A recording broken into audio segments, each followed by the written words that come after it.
this is an iHeart podcast. Guaranteed human.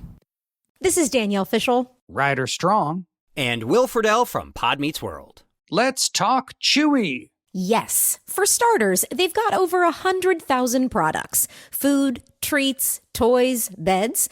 And as a dog and a cat mom, I can go to Chewy for literally anything I need, and it ships fast. And Chewy's customer service is unreal. Day or night, they're ready to help. You know what else I love? They handle prescriptions, pet insurance, telehealth, vet visits, and they're rolling out vet clinics across the country. For life with pets, the answer is Chewy. Save $20 on your first order with free shipping at chewpanions.chewy.com/world.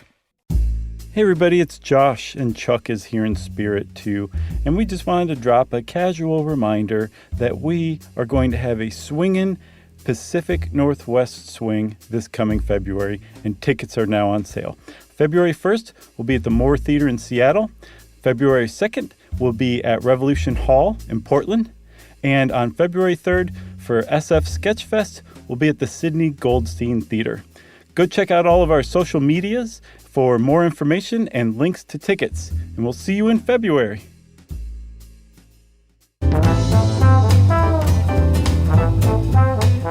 Hey, and welcome to the Short Stuff. I'm Josh, and there's Chuck. Tally ho. It's Short Stuff time.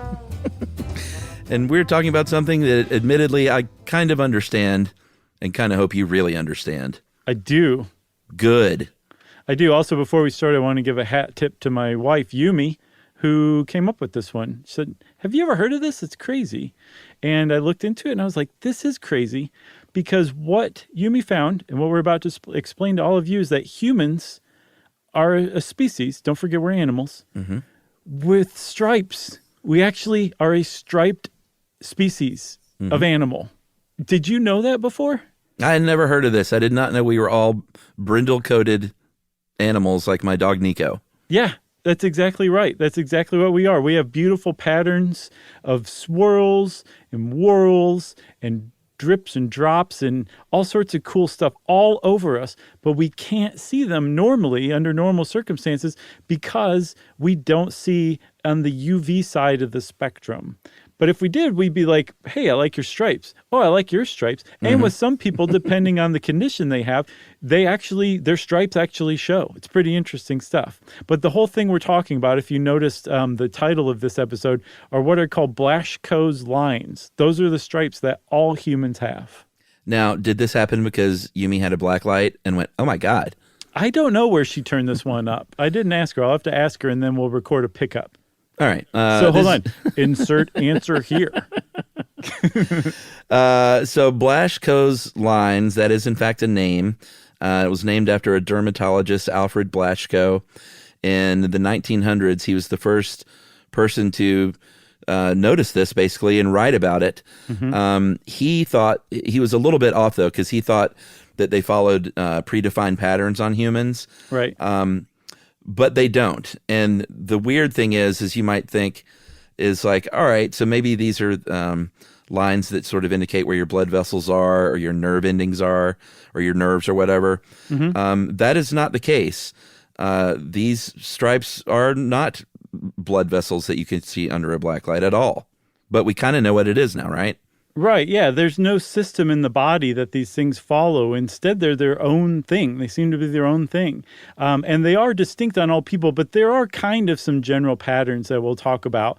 But what we've come up with finally today, still today, we're not 100% certain that this is correct, but the general consensus is that what Blaschko's lines are evidence of the migratory route that our skin cells took and then settled into while we were developing in the womb.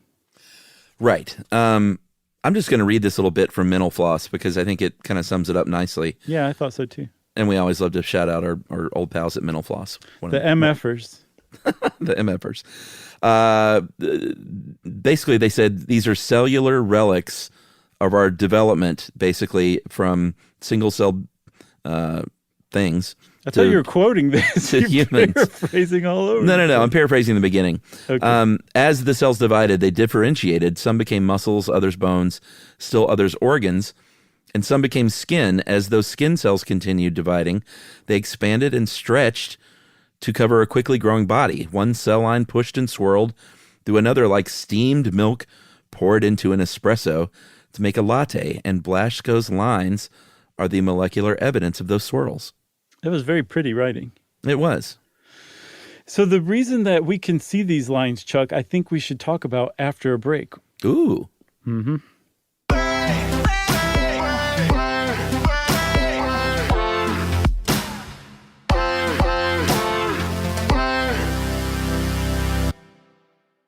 This is Danielle Fishel. Ryder Strong.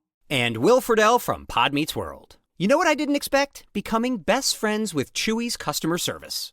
Oh, been there. I've chatted with them as late as midnight. They actually get pet people. And if Pickles or Lucky hate something, I just send it back. 100% satisfaction guarantee gives you a whole year to make a return. No questions asked. Meanwhile, I'm over here ordering everything for Bill and Brunch. Food, treats, beds, toys. Because Chewy has over 100,000 products to choose from. And it shows up in like a day. I mean, my dog Sammy thinks the delivery driver is her personal assistant, and I'm not sure she's wrong. It's not just for dogs and cats either. They've got stuff for birds, fish, reptiles. The list goes on and on. And the health side is huge for me, too. Prescriptions, pet insurance, telehealth vet visits. They're even opening vet clinics now. My cat pretends he doesn't care, but he benefits. Chewy just makes the whole pet parent thing easier. For life with pets, the answer is Chewy. Save $20 on your first order with free shipping at chewpanions.chewy.com/world. Joy is essential, and it's also elusive. You can't order it, you can't borrow it, or simply hope it into life. But now, there's a new and exciting way to start your journey toward a more joyful existence. Joy 101. It's a new podcast hosted by me, Hoda Kotb. Together, guys, we'll have meaningful conversations with the world's most fascinating people. Entertainment legends, sports icons, wellness experts, and everyday people will share how they find, allow, and experience joy. And I'll offer some of my own tips and takes on seeking a more balanced and harmonious life. If you're craving inspiration, support, and useful tools to maximize your joy, tune into these candid, uplifting, and moving on-air chats. Joy after a breakup, joy as an empty nester, joy after a loss, joy as a caretaker. This new podcast will speak to you. Listen to Joy 101 on the iHeartRadio app, Apple Podcasts, or wherever you get your podcasts.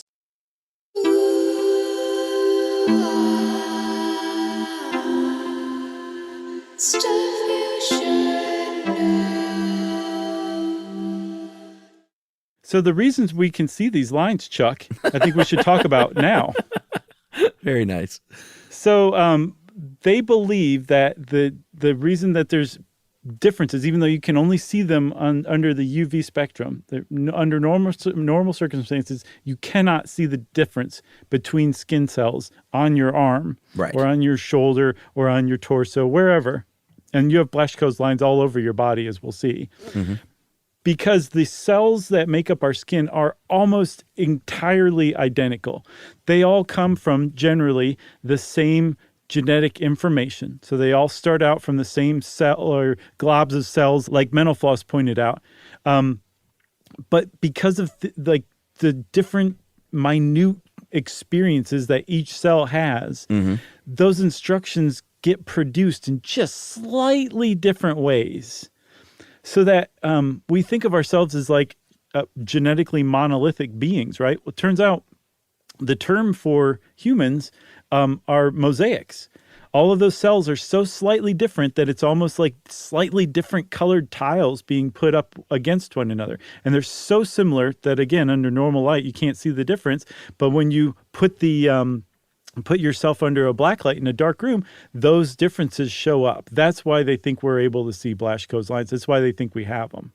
It's the same reason when you look at identical twins, they're actually a little bit different. Is again, these environmental factors that happen mm-hmm. when you're a twin. And in fact, we just did an episode recently. What was that on? Just this week? On doppelgangers. Doppelgangers, when they've seen a lot of evidence, like when twins are split up at birth, right? They end up being quite a bit different. And it's because of epigenetics, these environmental factors.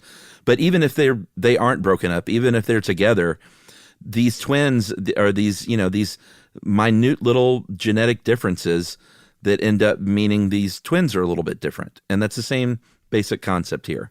Yeah, but rather than whole people, we're talking about the difference between genetically identical cells. You see? Within one person.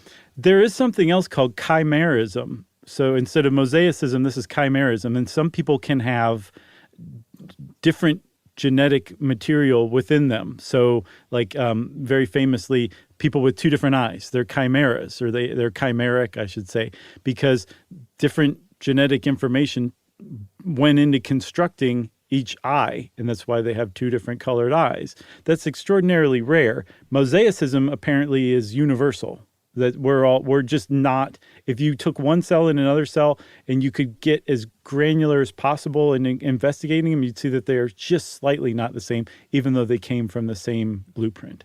Yeah, there's a New York Mets pitcher that has one blue eye and one dark eye. Is that David Bowie, number 72? No, it's Max Scherzer. And boy, it's just, I didn't even notice it until last year. And this is a guy who's sort of at the latter stages of his career. But then once you see a picture of this guy, you're like, oh my God, it's really a striking difference because it's a very, very blue eye and a very, very brown eye. And I just think it's so cool looking. Yeah, for sure. Like what a, I don't know. I would just always just go right up to people's faces and go, hi, how are you? Right. Just to like freak them out a little bit. I think it's really cool. Give them the left side and then the right side and the left side and the right side. Yeah. So like we said, there's kind of some general rules that like these lines will follow depending on where you are on your body, right? Yeah, there's like patterns, which makes sense because, you know, all of us sort of grow generally in the same way as far as arms and legs and fingies and toes. Right. And torsos and necks and armpits and all that stuff. So right. Depending on, can we keep naming parts? Yeah. How about the dirty parts? Let's start. There are only two. So when you're looking at a body, like there will be maybe a V shape down your back, an inverted U from the breast to the upper arm. Your lateral trunk will have a wave-like shape. There might be an S shape on your abdomen, stuff like that. Yeah. Your scalp, actually, if you look at your whole head, it looks like, as far as your Blaschko lines are concerned, that you're wearing a balaclava.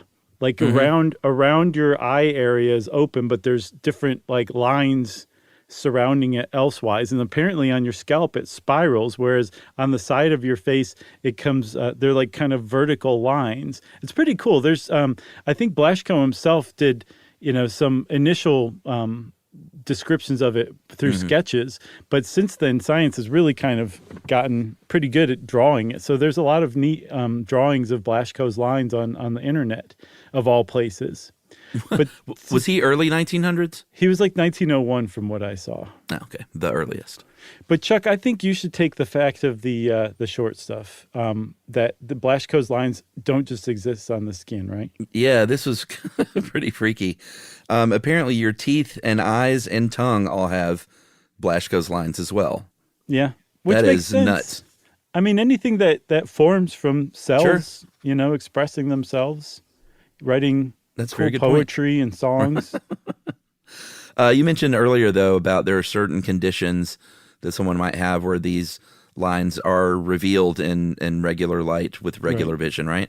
Yeah. So vitiligo, where your skin loses its pigmentation, it often follows Blaschko's lines. Also, there's other types of congenital conditions, I believe, and some acquired ones where, so vitiligo would be like a negative of your Blaschko's lines, right? Whereas some of the other ones, they're like, it's like a tiger's stripes. Like you can see the person's Blaschko's lines because it's hyperpigmented. So you can see them without UV light. You can just see them under normal visible light. And it's pretty cool looking, actually, I have to say. Yeah, although usually if you look up on the internet and see what this looks like, it's just like close-ups of armpits and stuff. Sure. And I say it's pretty cool looking. I don't know how, somebody who has a condition where their Blaschko's lines are showing all the time feel about it. But as an observer, I think it's pretty interesting and neat. And then also, when you stop and think about it, if you're like, that person's skin is striped, your skin is striped too, pal. You just don't see it because you Right. have to see it under normal UV lights. Yeah, pretty cool. Yeah. So that's it for Blaschko's lines, eh? Hey, Thanks, Yumi. And thank you, friend, for listening to this episode. Stuff You Should Know is a production of iHeartRadio. For more podcasts from iHeartRadio, visit the iHeartRadio app, Apple Podcasts, or wherever you listen to your favorite shows.